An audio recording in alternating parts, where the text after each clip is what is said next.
முன்பதாக தேவனுடைய வார்த்தையை நம் மத்தியிலே வந்திருக்கிறதான இயேசுவின் சவால் ஊழியங்கள் சாவகருமான திரு அசாரியா பாஸ்டர் அவர்கள் நம் மத்தியில் வந்து தேவ செய்தியை கொண்டு வருவார்கள்.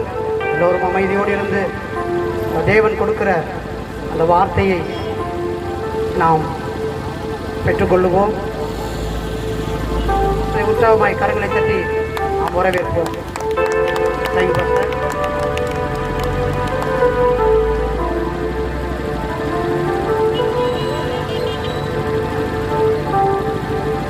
உங்கள் அனைவருக்கும் ஆண்டவராகிய இயேசு கிறிஸ்துவின் நாமத்தினாலே என்னுடைய கிறிஸ்துமஸ் நல்வாழ்த்துக்களை தெரிவித்துக் கொள்கிறேன். இந்த வாய்ப்பினை தந்த தேவனுக்கு முதலாவது நன்றி சொல்கிறேன். காவல்துறை அதிகாரிகளுக்காக கர்த்தரை துதிக்கிறேன். கர்த்தருடைய ஆசீர்வதிப்பாராக. இந்த நாளிலும் கூட நாம் தேவ வார்த்தைக்கு நேராக திரும்பிக் கொள்வோமாக.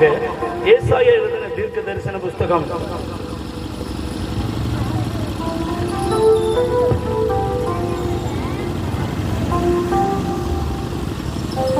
45ஆம் அதிகாரம் 22ஆம் வசனம். பூமியின் எல்லையெங்கும் உள்ளவர்களே, என்னை நோக்கி பாருங்கள், அப்பொழுது ரட்சிக்கப்படுவீர்கள். நானே தேவன், வேறு ஒருவரும் இல்லை. கண்களை மூடி நாம் ஜெபிப்போம். பரலோக பிதாவே, இந்த வேலைக்காக உமக்கு ஸ்தோத்திரம்பா. உமது குமாரனாகிய இயேசு கிறிஸ்துவின் நாமத்தினுடைய சமூகத்தில் வருகிறோம். இந்த மாலை நேரத்துக்காக ஸ்தோத்திரம். இந்த தேவ வார்த்தை கேட்டுக் கொண்டிருக்கிற ஒவ்வொரு நபர்களுக்காக உமக்கு ஸ்தோத்திரம்பா. கர்த்தருடைய ஆவியான இடம் முழுது ஆளுகை செய்யும்படி நாங்கள் ஜெபிக்கிறோம். ஒவ்வொரு மேலே இயேசுவின் ரத்தத்தை நாங்கள் தெளிக்கிறோம் அப்பா. ஒவ்வொருடைய மனக்கண்டு செவிகளை கர்த்தர் திறப்பீராக. அடியனை மறைத்து கர்த்தருடைய ஆவியானவர் உம்முடைய பிள்ளைகளோடு பேசும்படி நாங்கள் ஜெபிக்கிறோம். இவர்கள் தேவ வார்த்தை கேட்டு குணமடைய கூடாதபடி போராடுகிற சகல அசுத்தாவிகளை இயேசு கிறிஸ்துவின் நாமத்தில் கட்டுகிறோம். சத்துரு கட்டிவிட்ட கட்டுகள் அவிழ்கிறோம். இயேசுவின் நாமத்தில் அப்புறப்படுத்துகிறோம். தூய ஆவியானவரே, எங்கள் ஒவ்வொருவரையும் ஆளுகை செய்யுங்க. நீங்க பேசுங்க, நாங்கள் கேட்கிறோம். இயேசுவின் நாமத்தில் பிதாவே, ஆமென். அல்லேலூயா. பூமியின் எல்லையெங்கும் உள்ளவர்களே, என்னை நோக்கி பாருங்கள், அப்பொழுது ரட்சிக்கப்படுவீர்கள். நானே தேவன், வேறு ஒருவரும் இல்லை. நாம் தேவ வார்த்தையை கேட்பதற்கு முன்பாக ஒரு பாடலை நாம் பாடிவிட்டு நம் தேவ வார்த்தைக்கு நேராக திரும்ப போகிறோம்.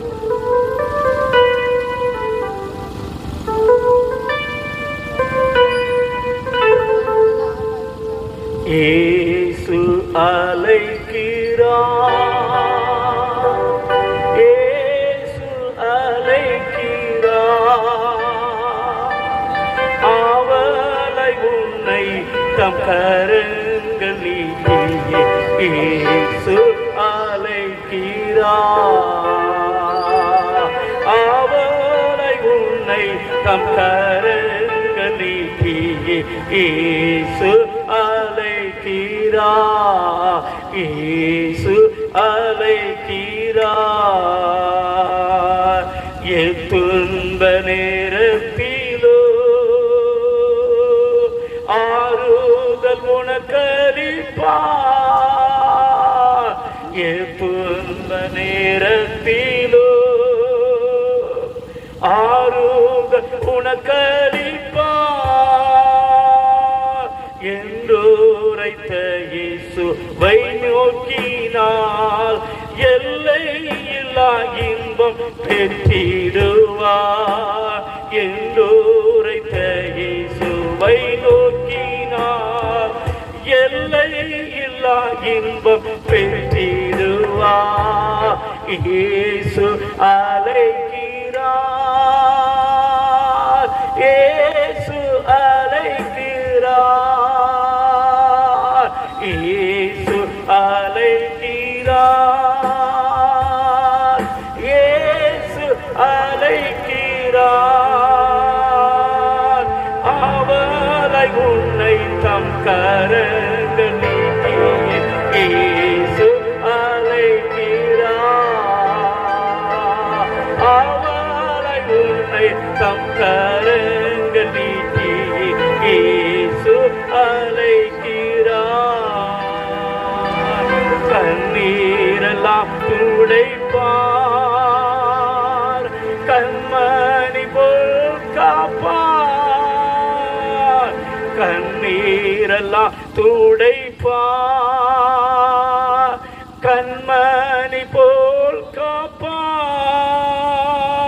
கார்மேகம் போன்ற கஷ்டங்கள் வந்தாலும் கருத்துடன் உன்னை காத்திடவே. கார்மேகம் போன்ற கஷ்டங்கள் வந்தாலும் கருத்துடன் உன்னை காத்திடவே. இயேசு அழைக்கிறார், இயேசு அழைக்கிறார், இயேசு அழைக்கிறார், இயேசு அழைக்கிறார்.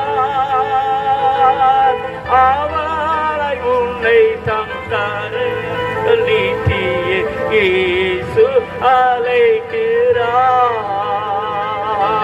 அவளை உன்னை தம் கரங்கள் நீட்டியே இயேசு அழைக்கிறார். சோர்வடையும் நேரத்தில் ஆறுதல் உனக்களிப்பார். சோர்வடையும் நேரத்தில்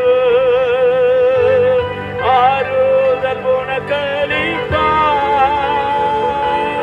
அவர் உன் வெளிச்சம் ரட்சிப்புமானதா தாமதமின்றி நீ வந்திடுவாய். அவர் உன் வெளிச்சம் ரட்சிப்புமானதா தாமதமின்றி நீ வந்திடுவாய். இயேசு அழைக்கிறார், இயேசு அழைக்கிறார், இயேசு அழைக்கிறார், இயேசு அழைக்கிறார். அவளை உன்னை தம் கரங்கள் நீட்டியே இயேசு அழைக்கிறார், இயேசு அழைக்கிறார். கேட்டுக் கொண்டிருக்கிற சகோதரனை சகோதரியே, உன் வாழ்க்கையில என்ன துன்பத்தில் இருந்தாலும், என்ன போராட்டத்தில் இருந்தாலும், என்னதான் உன் வாழ்க்கையில நீ பிரச்சனைகளை சந்தித்தாலும், இந்த நேரத்திலே ஆண்டவராக இயேசு கிறிஸ்து தம்முடைய 2 கரங்களை நீட்டியவராக உன்னை அழைக்கிறார். அவரிடத்தில் நீ வருவாய் என்றால் உன் வாழ்க்கையில என்ன பிரச்சனையா இருந்தாலும் இயேசு கிறிஸ்து இலவசமாய் விடுதலை தருகிறார். ஆண்டவராக இயேசு கிறிஸ்து கன்னிப்பெண் வயிற்றிலே 2000 ஆண்டுகளுக்கு முன்பாக இந்த பூமியிலே பாலகனாக பிறந்தார். ஏன் பிறந்தார் தெரியுமா? உங்கள் பாவங்களை மன்னிப்பதற்காக. இயேசு ஏன் பிறந்தார் தெரியுமா? உங்கள் சாபங்களை நீக்குவதற்காக. இயேசு ஏன் பிறந்தார் தெரியுமா? உன் வாழ்க்கையில் இருக்கிற வியாதியை மாற்றுவதற்காக. இயேசு ஏன் பிறந்தார் தெரியுமா? நரக ஆக்கினையை மாற்றி நமக்கு சொர்க்கத்தை தருவதற்காக. இந்த இயேசு கிறிஸ்துவை நீ ஆவலோடு கூட தேடி வந்து, இயேசுவே என் உள்ளத்தில் வாரும், என் பாவத்தை மன்னியும், நான் உம்மை விசுவாசிக்கிறேன், என் உள்ளத்தில் வாரும் என்று கூப்பிடுவாய் என்றால், இந்த வேளையிலே இயேசு கிறிஸ்துவின் உள்ளத்தில் வந்து நீ தேடுகிற சந்தோஷத்தை, சமாதானத்தை, விடுதலையை இயேசு கிறிஸ்து தரும்படி அவனை அழைக்கிறான். நீ இயேசுவை தேடி ஓடி வா, கர்த்தர் உன்னை ஆசீர்வதிப்பார். ஆண்டவராக இயேசு கிறிஸ்து இந்த மாலை நேரத்தில் உங்களை பார்த்து சொல்லுகிறார், பூமியின் எல்லையெங்கும் உள்ளவர்களே, நீங்கள் எல்லாரும் என்னை நோக்கி பாருங்கள், அப்பொழுது ரட்சிக்கப்படுவீர்கள். நானே தேவன், வேறு ஒருவரும் இல்லை என்று இயேசு கிறிஸ்து சொல்லுகிறார். இதை கேட்கிற சகோதரனே சகோதரியே, இன்றைக்கு நம்முடைய வாழ்க்கையில அநேக வேளைகளில் பிரச்சனை வந்தால் நாம் பிரச்சனையை நோக்கி பார்க்கிறோம், போராட்டத்தை நோக்கி பார்க்கிறோம், நம்மள இருக்கிற சூழ்நிலையை நோக்கி பார்க்கிறோம். ஆனா இயேசு சொல்லுகிறார், என்னை நோக்கி பார் என்று கர்த்தர் சொல்லுகிறார். இந்த மாலை நேரத்திலே உன் வாழ்க்கையில பார்த்த பிரச்சனையே பார்த்து பார்த்து சோர்ந்து போயிருக்கலாம். என் வாழ்க்கையில் இப்படி பிரச்சனை இருக்குதே, இவ்வளவு கடன் பிரச்சனை இருக்குதே, நான் எதிர்பார்க்கிற காரியத்தில் அற்புதம் இல்லை என்று சொல்லி நீ பிரச்சனையை பார்த்து கொண்டிருக்கிறார். ஆனால் இயேசு சொல்லுகிறார், நீ பிரச்சனையை பார்க்கிறதுனால உன் பிரச்சனை மாறுவதில்லை. பிரச்சனை பார்க்கறதுனால உங்க வாழ்க்கையில் இருக்கிற பிரச்சனை மாறுவதில்லை. ஆனால் இயேசுவை நோக்கி பார்த்தால் கண்டிப்பாக உங்க பிரச்சனை மாறும். இயேசு மட்டுமே உங்களுடைய பிரச்சனைகளுக்கு தீர்வு. இயேசு மட்டுமே உங்க வாழ்க்கையில போராட்டத்துக்கு தீர்வு. இயேசு மட்டுமே உங்க வாழ்வில காணப்படுகிற மன அழுத்தத்துக்கு தீர்வு. இயேசு மட்டுமே. இயேசுவை நோக்கி பார்ப்பீர்கள் என்றால் நீங்கள் ரட்சிக்கப்படுவீர்கள்.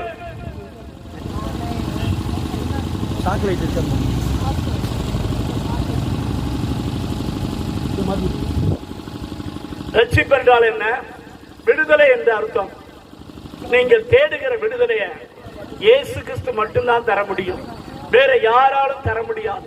நீங்க எந்த டாக்டர் தேடி போகலாம், எந்த சயின்டிஸ்ட தேடி போகலாம், எந்த பெரிய அதிகாரிகளை தேடி போகலாம், யாரும் பிரச்சனை நமக்கு விடுதலை தர முடியாது. ஆனால் இயேசு கிறிஸ்து சொல்லுகிறார், பூமியின் எல்லை எங்கும் உள்ளவர்களே எல்லாரும் என்னை நோக்கி பாருங்கள். இயேசு உங்களுக்கு அழைப்பு கொடுக்கிறார். என்னை நோக்கி பார், உன் வாழ்க்கையில் இருக்கிற வியாதி மாறும். என்னை நோக்கி பார், உன் தரித்திரம் மாறும். என்னை நோக்கி பார், உன் பாவம் மன்னிக்கப்படும். என்னை நோக்கி பார், உன் வாழ்க்கையில சிறையிருப்பு மாறும். என்னை நோக்கி பார், உன் கட்டுகள் நீங்கும். என்னை நோக்கி பார், உன் இருக்கிற நிலைமையில இருந்து எந்த சூழ்நிலை இருக்கிறாயோ, எந்த நிலைமையில இருக்கிறாயோ, நீ இருக்கிற இடத்திலிருந்து இயேசுவே என் உள்ளத்துல வாரும் என்று கூப்பிட்டு பாருங்கள். உங்க வாழ்க்கையில் இருக்கிற பிரச்சனைகளை இயேசு மாற்றுகிறார். இயேசு கிறிஸ்து மட்டுமே உங்க வாழ்க்கையில எல்லா பிரச்சனைக்கு தீர்வு. சென்னையில ஒரு வாலிப தம்பி இருந்தான். அந்த வாலிப தம்பிக்கு இயேசு என்றால் பிடிக்காது. ஆனா அந்த வாலிப தம்பிக்கு நல்லா இருந்து கொண்டிருந்தவருக்கு திடீர்ந்தாப்புல இருதயம் பெரிதாக வீங்கி விட்டது. இருதயம் பெரிதாகி வீங்கி ஒரு கை கால் விளங்காமல் போய்விட்டது. டாக்டர் இடத்துல அவங்க அம்மா கொண்டு போனாங்க. டாக்டர் எல்லாம் செக்அப் பண்ணாங்க. எல்லாத்தையும் பெரிய பெரிய டாக்டர் எல்லாம் செக்அப் பண்ணாங்க. ஃபைனல் டாக்டர் சொன்னாங்க, அவ்வளவுதாமா, எங்களால முடிந்த மருத்துவம் இவ்வளவுதான். இதுக்கு அடுத்து தம்பியை காப்பாற்ற முடியாது. தம்பி நல்லா இருந்தா ஒரு 2-3 மாசம் இருப்பாரு. நல்லதை பொழுதை வாங்கி கொடுத்து அனுப்பி அவரை சேர்த்துருங்க அப்படின்னு சொல்லி வீட்டுக்கு கொண்டு போங்கட்டாங்க. அந்த அம்மா சொன்னாங்க, டாக்டர் நான் எல்லாத்தையும் வித்து, என் சொத்து எல்லாத்தையும் வித்து தர்றேன், தயவு செய்து என் பிள்ளையை காப்பாத்துங்கன்னு. அவங்க சொன்னாங்க, நீங்க என்ன கொடுத்தாலும் உங்க பிள்ளை எங்களால காப்பாற்ற முடியாதுமா. அவ்வளவுதான், கை விரித்து விட்டார்கள். அந்த தாய் துக்கத்தோடு கூட தன்னுடைய மகனை என்ன செய்த அந்த வீட்டிற்கு அழைத்து கொண்டு வந்தார்கள். கட்டில தான் படுக்க படுக்கை நிலைமையில் இருந்தார்கள். ஒரு நாள் அவங்க வீட்டு வெளியில தற்செயலா பார்த்து கொண்டிருந்த பொழுது ஒரு கிறிஸ்துவ வாலிபன் அந்த பகுதியில வந்தான். இந்த தாய் அந்த தம்பியை பார்த்து சொன்னார்கள், தம்பி என் மகனுக்காக நீங்க பிரார்த்தனை பண்ண முடியுமா, இயேசு கிட்ட நீங்க ஜெபம் பண்ண முடியுமா அப்படின்னு கேட்டாங்க. அந்த தம்பி சொன்னார், கண்டிப்பாக நான் ஜெபிக்கிறேமா, கவலைப்படாதீங்க அப்படின்னு சொல்லி வீட்டுக்குள்ள போனாங்க.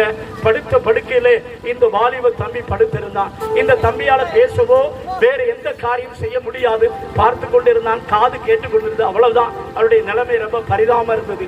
தாயும் அந்த வாலிப தம்பியும் வந்திருந்த அந்த நபரும் முழங்கால் படியிட்டு இயேசுவை நோக்கி கூப்பிட்டார்கள். இயேசுவே, தாவீதின் குமாரனே, நீர் மனம் இறங்கி இந்த வாலிப தம்பியுடைய இருதயம் பெருசா வீங்கி இருக்குப்பா, நீங்க தொட்டு சுகமாக்குங்க, இவருடைய கை கால்கள் செயல்படட்டும், நீங்க அற்புதம் செய்யுங்கன்னு சொல்லி கண்ணீரோடு கூட ஒரு நிமிடம் ஜெபித்தார்கள். எவ்வளவு நேரம் ஜெபித்தார்கள்?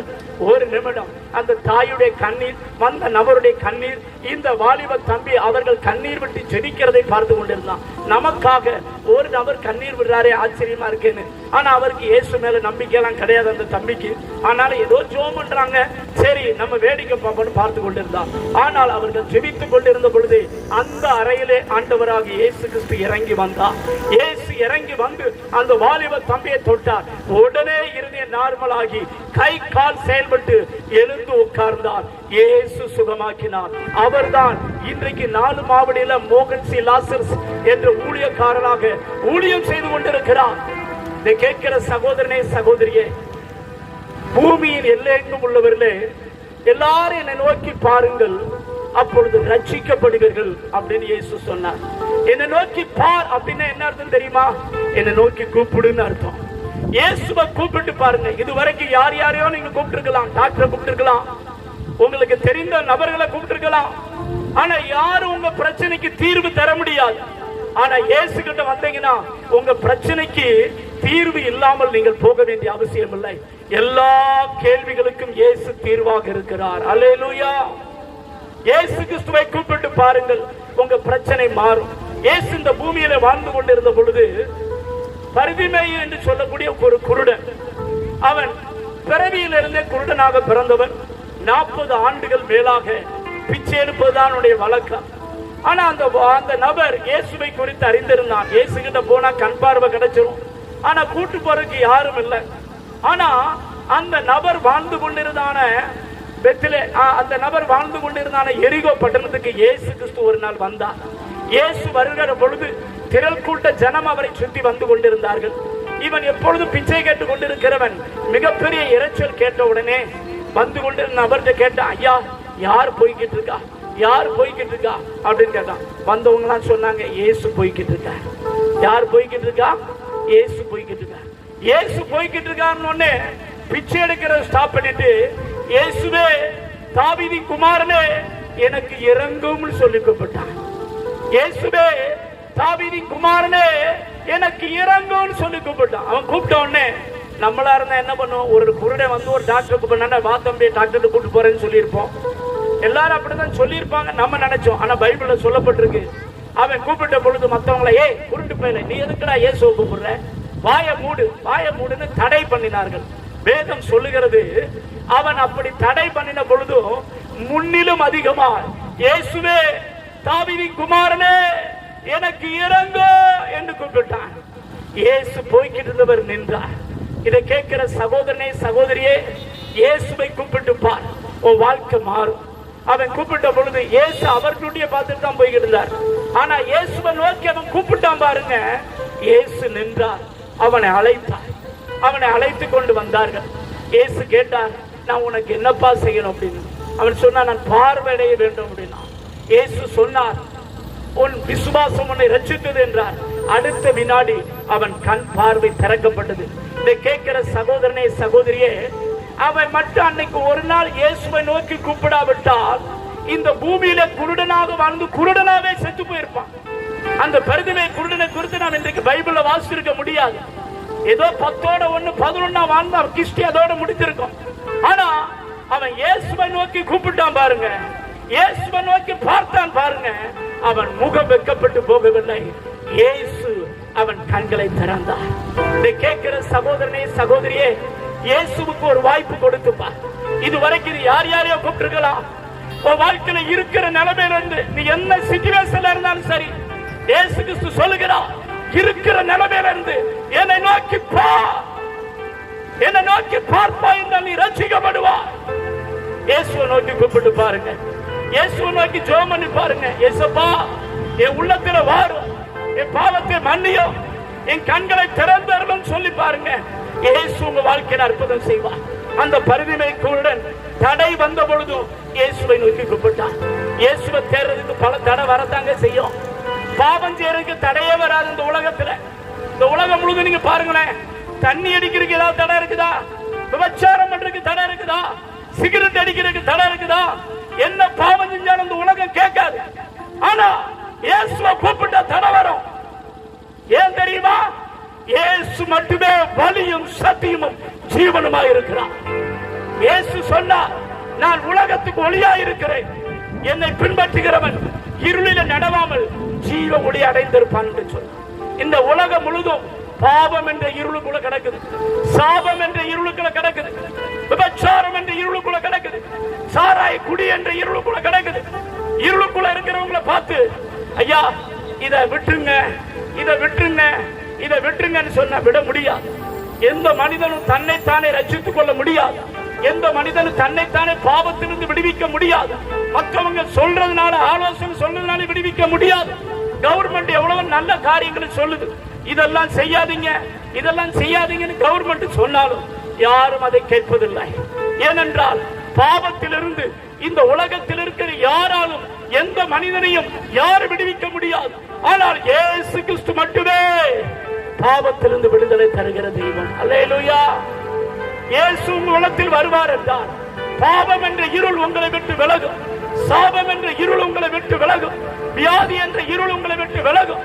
இயேசுவாகிய வெளிச்சம் உங்க உள்ளத்தில் வந்துவிட்டால் நீங்க எவ்வளவு பெரிய பாவத்தில் இருந்தாலும், எவ்வளவு பெரிய ரகசிய பாவத்தில் இருந்தாலும், எவ்வளவு பெரிய கள்ள தொடர்பில் இருந்தாலும் இயேசு கிறிஸ்துவை கூப்பிட்டு பாருங்கள், அந்த கள்ள தொடர்பிலிருந்து இயேசு விடுதலை தருகிறார்.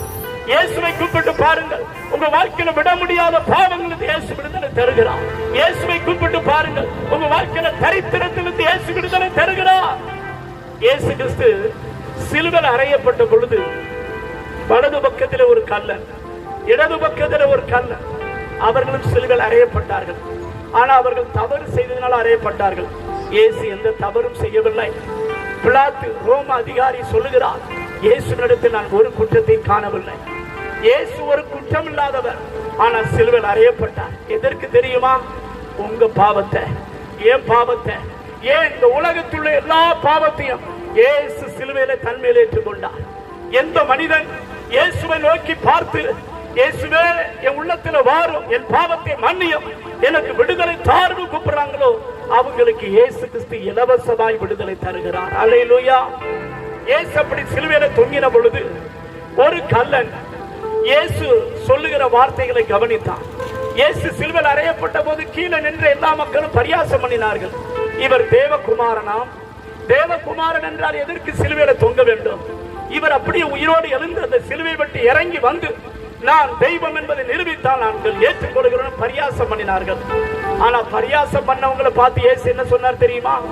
பிதாவே, இவர்களை மன்னியும், தாங்கள் செய்கிறது இன்னதென்று அறியாதிருக்கிறார் என்று சொன்னார். இயேசு சொன்ன அந்த வார்த்தையை கள்ளன் கவனித்தான். இந்த உலகத்தில் யாருமே இப்படி சொல்ல முடியாது.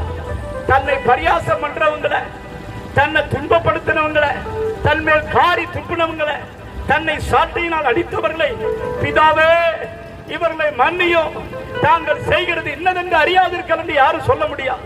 அதனால் அதுல ஒரு கள்ளன் பார்த்தான், இவர் உண்மையான மேசியாதான், இவர்தான் இயேசு கிறிஸ்து உலக ரட்சகர் என்பதை விசுவாசித்தான். உடனே இயேசுவை பார்த்து ஒரு சின்ன ஜெபம் பண்ணான். இயேசுவே, நீர் உமது ராஜ்யத்தில் வரும் பொழுது அடியனை நினைத்தரணும் அப்படின்னா. இயேசு அவனை பார்த்து சொன்னான், அந்த சிலுவையில் இருக்கும் போது அவன் மனம் திரும்பினான், பாவத்தை விட்டு மனம் திரும்பினான். இயேசுதான் ரட்சகர் என்பதை அவன் விசுவாசித்தான். இயேசு அவனை பார்த்து சொன்னார், இன்றைக்கு நீ என்னோடு கூட பரதீசில் இருப்பாய் என்று சொன்னார். இதை கேட்கிற சகோதரனே, சகோதரியே, உன் வாழ்க்கை ஒருவேளை கடைசி நிமிடமா இருக்கலாம். இயேசுவை நீ கூப்பிட்டாய் என்றால் அந்த பரதீஸ் என்பது பரலோகம். இயேசு கிறிஸ்து மட்டும்தான் உங்களுக்கு பரலோகத்தை தர முடியும். வேற யாராலும் உங்களுக்கு சொர்க்கத்தை தர முடியாது. சொர்க்கத்தை தரக்கூடிய ஒரே தெய்வம் ஆண்டவராகிய இயேசு கிறிஸ்து மட்டுமே. இயேசுவை கூப்பிட்டு பாருங்கள், நீங்கள் ரட்சிக்கப்படுவீர்கள்.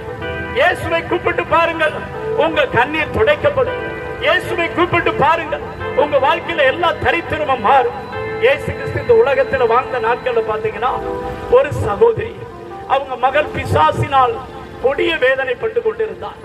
அவள் இயேசு இருக்கிற ஏரியாவை கண்டுபிடித்து பல ஊர் தாண்டி இயேசுவை தேடி வந்தார். இயேசுவை தேடி வந்து, இயேசுவே, தாவீதின் குமாரனே, எனக்கு இறங்கும் என்று கூப்பிட்டார். ஆனால் இயேசு காணாதவர் போல போய் கொண்டிருந்தார். அவள் விடவில்லை, திரும்ப கூப்பிட்டார், இயேசுவே, தாவீதின் குமாரனே, எனக்கு இறங்கும் என்று கூப்பிட்டார். இயேசுவும் அவருடைய சீசர்கள் முன்பாக போய் கொண்டிருந்தார்கள். சீசர்கள் பார்த்து சொன்னார்கள், இவள் நம்மளை தொந்தரவு பண்ணி கொண்டிருக்கிறார், நீரோ காணாதவர் போல கேட்காதவர் போல போய் கொண்டிருக்கிறீரே அப்படின்னு.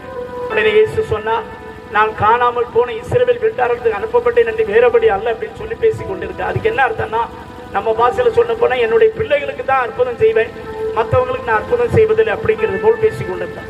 இயேசு பேசிக் கொண்டதால் அவர் முன்பாக வந்தார். இயேசுவை பணிந்து கொண்டார். இயேசுவே, தாவீதின் குமாரனே, எனக்கு இறங்கும் என்று கூப்பிட்டார்.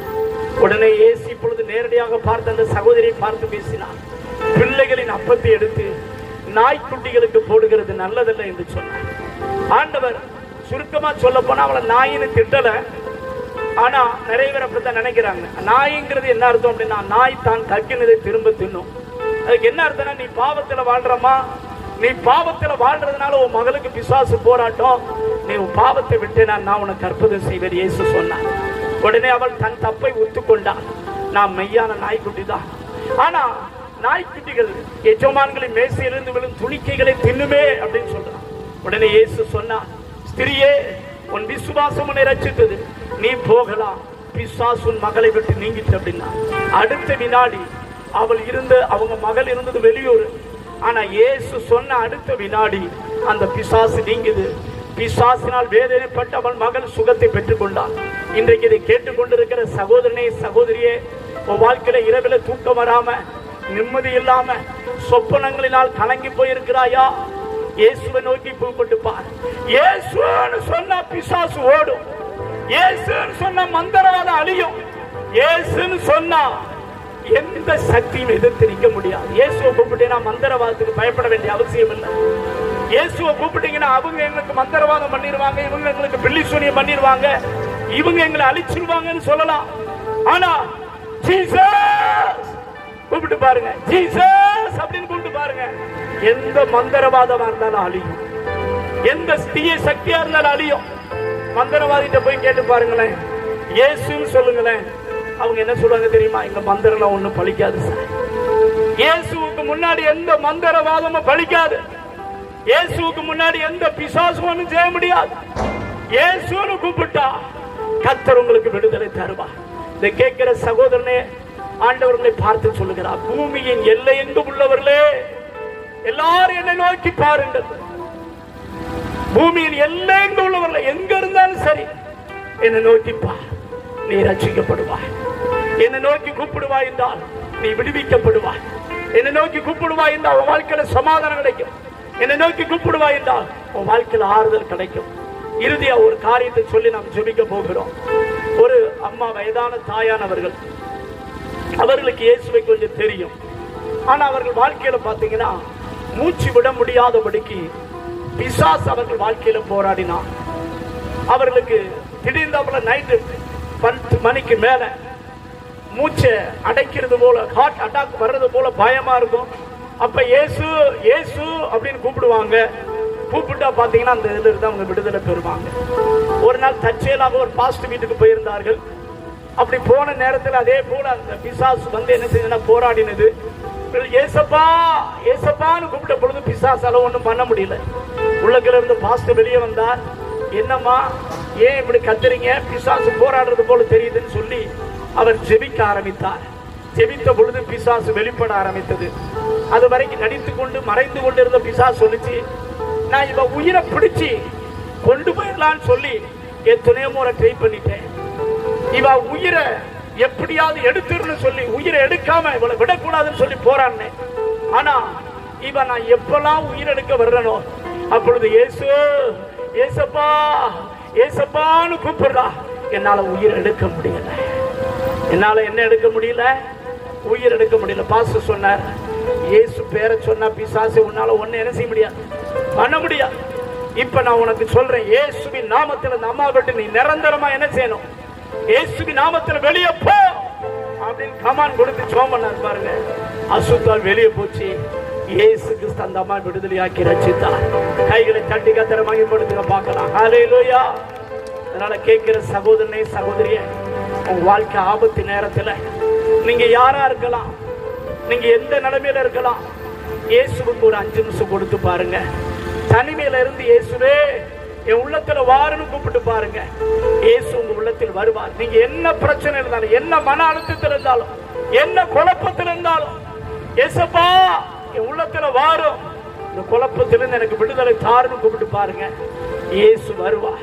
உங்க வாழ்க்கையில் இருக்கிற எல்லா பிரச்சனைக்கு விடுதலை தருவார். இயேசு உங்களை ஆசீர்வதிப்பார். இதை கேட்கிற சகோதரனே சகோதரியே, நீங்க எங்க இருந்து தூரத்துல இருந்து கேட்டாலும் இப்பொழுது நாங்க உங்களுக்கு ஜெபிக்க விரும்புகிறோம். பூமியின் எல்லை எங்கும் உள்ளவர்களே எல்லாரும் என்னை நோக்கி பாருங்கள், அப்பொழுது ரட்சிக்கப்படுவீர்கள். நானே தேவன், என்னை என்று வேறு ஒருவரும் இல்லை என்று இயேசு சொல்லுகிறார். இயேசுவுக்கு இடம் கொடுத்து பாருங்க, உங்க வாழ்க்கையில சந்தோஷம் உண்டாகும். நம்ம எல்லாரும் ஜெபிக்கலாமா? கண்களை மூடி நாம் ஜெபிப்போம். தூரத்தில் இருக்கிறவங்களும் கேட்டுக்கொண்டிருக்கிறவங்களும் எங்களோடு சேர்ந்து ஜெபிங்க. நாங்க உங்களுக்கு ஜெபிக்கிறோம். ஹல்லேலூயா. அன்பின் பரலோக பிதாவே, இயேசப்பா தூயாவியானவரே, இந்த வேலைக்காக உமக்கு ஸ்தோத்திரப்பா. இந்த தேவ செய்தி கேட்ட ஒவ்வொரு சகோதரனுக்காய் சகோதரிக்காய் ஜெபிக்கிறேன். என் தேவனாய் கர்த்தர்களை சந்திப்பீராக, ரட்சிப்பீராக. ஆண்டவரே, அவர்கள் வாழ்க்கையில என்னென்ன வேதனை, துக்கம், பாரம் காணப்படுதோ கர்த்தர் அந்த துக்கத்தை மாற்றுவீராக, வேதனையை மாற்றுவீராக, சஞ்சலத்தை மாற்றுவீராக, சமாதானத்தை தருவீராக. தகப்பனே, இந்த ஆவடையார் கோயிலுக்காக நாங்கள் ஜெபிக்கிறோம். இந்த ஆவடையார் கோயில்ல யார் யாரெல்லாம் சமாதானம் இல்லாம, நிம்மதி இல்லாம, வேதனையோடு வாழ்றாங்களோ அவங்க ஒவ்வொருவருக்காகவே நோக்கி பார்க்கிறோம். அவர்கள் ஒவ்வொருவருமே அறிந்து கொள்ளும்படி கர்த்தர் செய்வீராக. கர்த்தர் அவர்களை ரட்சிப்பீராக, கர்த்தர் அவர்களை தொடுவீராக. இந்த வேளையில யார் யாரெல்லாம் வேதனையினால தற்கொலை பண்ணி சாகணும்னு நினைக்கிறாங்களோ கர்த்தர் அவர்களை சந்திப்பீராக. ஆண்டவரே, யார் யாரெல்லாம் பிசாசு போராட்டத்துல போராடுறாங்களோ இயேசப்பா நீங்க அவங்களை விடுவிக்கும்படி நாங்கள் மன்றாடுகிறோம். வியாதியினால வேதனையோடு இருக்கிற மக்களை கர்த்தர் தொடுவீராக. கர்த்தர்களை தொட்டு சுகமாக்கும்படி நாங்கள் ஜெபிக்கிறோம். குறிப்பாக இந்த ஆவடையார் கோயில்ல ஆண்டவரே, கவர்மெண்ட் ஸ்டாப்ல இருக்கிற போலீஸ்கார அதிகாரிகளுக்காக உமக்கு ஸ்தோத்திரம். அப்பா, அவர்கள் ஒவ்வொருவரை கர்த்தர் ஆசீர்வதிப்பீராக, அவர்களை பாதுகாப்பீராக. அவங்களை என்ன நோக்கத்தோடு கர்த்தர் இந்த ஆவடையார் கோயில் பகுதியில் வச்சிருக்கீங்களோ ஆண்டவரே, அவர்களை கொண்டு உம்முடைய சித்தத்தை கர்த்தர் நிறைவேற்றுவீராக. அவர்களுக்கு வேண்டிய சுகம், பலன், ஆரோக்கியத்தை, பாதுகாப்பை கர்த்தர் தருவீராக. தேவன் அதை செய்வதற்காக உமக்கு நன்றி அப்பா, உமக்கு நன்றி இயேசப்பா. உங்க நாமத்தில் இன்றும் அற்புதங்கள் நடக்குதே. ஏசப்பா உங்க நாமத்தில் இன்றும் அற்புதங்கள் நடக்குது. பேய்கள் ஓடுது, நோய்கள் தீருது, பாவங்கள் பறந்தோடுது. பேய்கள் ஓடுது, நோய்கள் தீருது, பாவங்கள் பறந்தோடுது. உந்தன் வல்லமைகள் குறைந்து போகவில்லை, உந்தன் உயிர்த்தெழுதல் மகிமை மாறவில்லை. வல்லமைகள் குறைந்து போகவில்லை, உந்தன் உயிர்த்தெழுதல் மகிமை மாறவில்லை. ஏசப்பா உங்க நாமத்தில் என்றும் அற்புதங்கள் நடக்குது. ஏசப்பா உங்க நாமத்தில் என்றும் அற்புதங்கள் நடக்குது. துன்பங்கள் தொல்லைகள் வியாதிகள் வறுமைகள் வந்தாலும் நாம் இயேசு குணமாக்குவார். துன்பங்கள் தொல்லைகள் வியாதிகள் வறுமைகள் வந்தாலும் நம் இயேசு குணமாக்குவார். விசுவாசம் நமக்கு இருந்தால் போதும், தேவ மகிமையை கண்டிடுவோம். விசுவாசம் நமக்கு இருந்தால் போதும், தேவ மகிமையை கண்டிடுவோம். உந்தன் வல்லமைகள் குறைந்து போகவில்லை, உந்தன் உயிர்த்தெழுதல் மகிமை மாறவில்லை. உந்தன் வல்லமைகள் குறைந்து போகவில்லை, உந்தன் உயிர்த்தெழுதல் மகிமை மாறவில்லை. ஏசப்பா உங்க நாமத்தில் என்றும் அற்புதங்கள் நடக்குது. ஏசப்பா உங்க அற்புதங்கள் நடக்குது. பேய்கள் ஓடுது, நோய்கள் தீருது, பாவங்கள் பறந்தோடுது. அல்லேலூயா. பேய்கள் ஓடுது, நோய்கள் தீருது, பாவங்கள் பறந்தோடுது. மந்திர சூனியோ செய்வினை கட்டுகள் இன்று நம் இயேசு உடைப்பார். மந்திர சூனியோ செய்வினை கட்டுகள் இன்று நம் இயேசு உடைப்பார். ஆவியானவர் நமக்குள் இருப்பதால் உலகத்தை நாம் கலக்கிடுவோம். ஆவியானவர் நமக்குள் இருப்பதால் உலகத்தை நாம் கலக்கிடுவோம். உந்தன் வல்லமைகள் குறைந்து போகவில்லை, உந்தன் உயிர்த்தெழுதல் உந்தன் வல்லமைகள் குறைந்து போகவில்லை, உந்தன் உயிர்த்தெழுதல் மகிமை மாறவில்லை. ஏசப்பா உங்க நாமத்தில் என்றும் அற்புதங்கள் நடக்குதே. அமே ஏசப்பா உங்க நாமத்தில் என்றும் அற்புதங்கள். எல்லாரும் வாய்களை திறந்து ஜீசஸ் சொல்லுங்க பார்க்கலாம். ஜீசஸ் இருக்கிற இடத்துல இருந்து ஏசப்பா கூப்பிடுங்க பார்க்கலாம். இயேசுவே, ஜீசஸ், ஏசப்பா, இயேசுவே கூப்பிடுங்க. இயேசுன்னு கூப்பிட்டீங்கன்னா உங்க வாழ்க்கையில் இருக்கிற துன்பங்கள் துயரங்கள் எல்லாம் மாறும். உங்க வாழ்க்கையில சந்தோஷம் உண்டாகும். பரலோக பிதாவே, இயேசுவின் நாமத்தில் இந்த ஆவடையார் கோயிலுக்காக ஜெபிக்கிறோம், தமிழ்நாட்டுக்காக ஜெபிக்கிறோம், இந்திய தேசத்திற்காக சோதரம். இந்த 2025ஆம் ஆண்டுக்குள்ள நுழைய போறப்பா, எங்க இந்திய தேசத்தை கர்த்தர் ஆசீர்வதிப்பீராக. எங்க இந்திய தேசத்து பிரதமரை ஆளுகிற தலைவர்களை கர்த்தர் ஆசீர்வதிப்பீராக. எங்க இந்திய தேசத்திலே சமாதானத்தை கர்த்தர் தருவீராக. எங்க இந்திய தேசத்தை கர்த்தர் ரட்சிப்பீராக.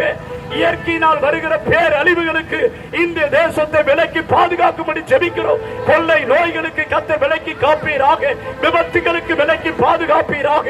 ஒவ்வொரு மாநிலத்தில் இருக்கிற முதலமைச்சர்களுக்காக, எல்லா அமைச்சர்களுக்காக சோதரம், குடியரசுத் தலைவருக்காக சோதரம். கர்த்தர் ஒவ்வொருவரையும் ஆசீர்வதிப்பீராக.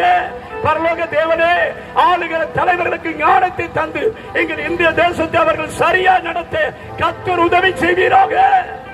உம்முடைய நாமத்தில் இந்திய தேசத்தை ஆசீர்வதிக்கிறோம் அப்பா. தகப்பனே, இந்த செய்தி கேட்ட ஒவ்வொரு நபர்களையும் ஆசீர்வதியும். யாருக்காவது வியாதி, பில்லி சூனியை கண்டு பிசாசு போராட்டனா, இந்த ஜெபம் முடிந்த பின்பு வாருங்கள். உங்களுக்கு தனிப்பட்ட விதத்தில் நாங்கள் ஜெபிக்கிற பொழுது இயேசு அற்புதம் செய்வதை காண்பீர்கள். தகப்பனே, உம்முடைய கரத்தில் ஒப்புக் கொடுக்கிறோம். கர்த்தர் ஒவ்வொருவரையும் ஆசீர்வதியும். உமக்கே மகிமை செலுத்துகிறோம். இயேசுவின் நாமத்தில் கேட்கிறோம் நல்ல பிதாவே, ஆமென்.